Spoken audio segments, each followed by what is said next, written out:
اللهم إنا نشكرك على منحنا فرصة الاجتماع اليوم.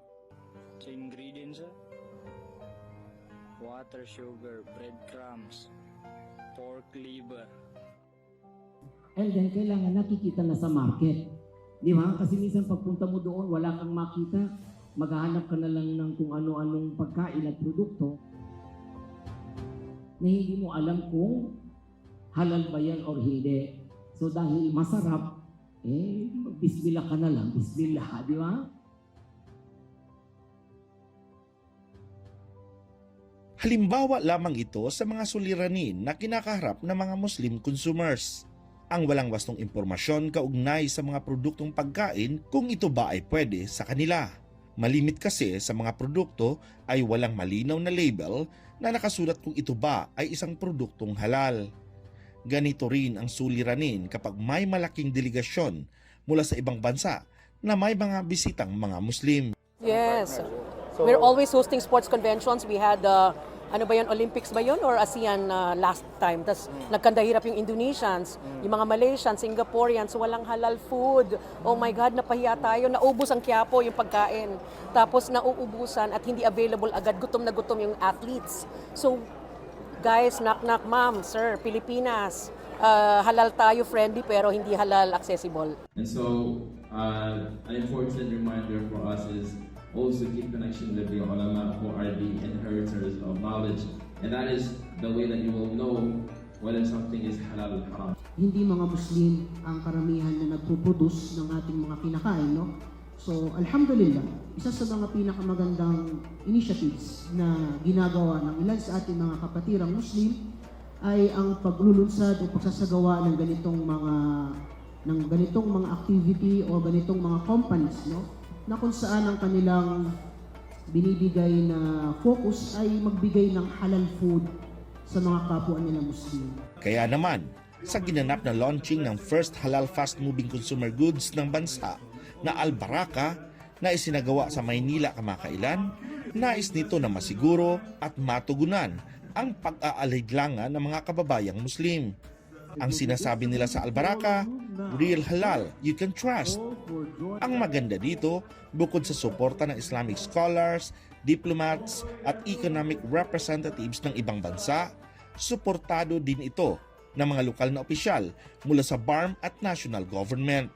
So kami dito sa Parliament is we really support this kind of endeavor. And in fact nga, even I think sa the Ministry of Trade, Investment and Tourism and Investment ay bago lang, in partnership with BBOI, bago lang nag-attend ng conference on halal trade expo sa ibang bansa. Dahil pag sinabi mo kasing BARM, pag moral governance, that's halal. So everything, pag may mga ganito is, I hope ma-introduce ito doon sa ating committee and let's see how we can support itong mga private companies na promoting and hindi lang also promoting, kundi developing, producing foods, halal foods in our area. Kaya nga nandito kami para mapakinggan kung paano namin maipasok yung aming mga products dito. Especially pag pinag-usapan natin ng chicken, no? Gusto natin magkaroon din tayo ng avenue para yung ating mga gagawin ay mai-connect natin dito sa gagawin na ng Albaraka. Very supportive kami dito dahil kami mismo sa lugar namin, no? Para ma-ensure talaga natin na ang ating kinakain ay 100% halal. So, working with Senator Robin, ang sa kanya is really how to make halal certification halal. Meaning, easy, accessible, meaning hindi siya nasa-scam yung tao, meaning hindi nahirapan sana po yung product developers, product sellers, Baraka, wants to get to penetrate the market. So, hindi po, and there's a Supreme Court ruling na hindi government work ang certification, but the private sector has to also work on making it easier for people to certify. Sabi naman ng isang speaker, bukod sa halal ang produkto, dapat ay abot kaya at masarap din daw ito para mas patok sa karamihan, maging sa mga hindi mga Muslim. So, damihan niyo po yung canned goods niyo. And then, kailangan affordable. And then, kailangan nakikita na sa market. Di ba? Kasi minsan pagpunta mo doon, wala kang makita, maghahanap ka na lang ng kung ano-anong pagkain at produkto na hindi mo alam kung halal ba yan or hindi. So dahil masarap, mag-bismillah ka na lang, bismillah, di ba? Hindi mo nahahanapin yung halal. So ngayon, malaking bagay po itong nakilala natin, itong Al-Baraka, di ba? Inshallah, magiging baraka po ito.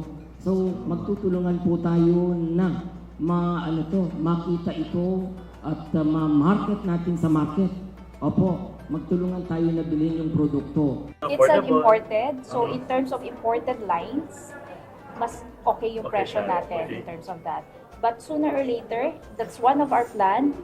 We have this premium brand because Al-Baraka they definitely will have premium brand, and we will have the we might to cater the massa market. Yeah, actually, nag-start nga yung is because of the pain points of the Filipino Muslim, and we've seen that because Madam is from Barm area. So, yun, definitely our number one is Barm.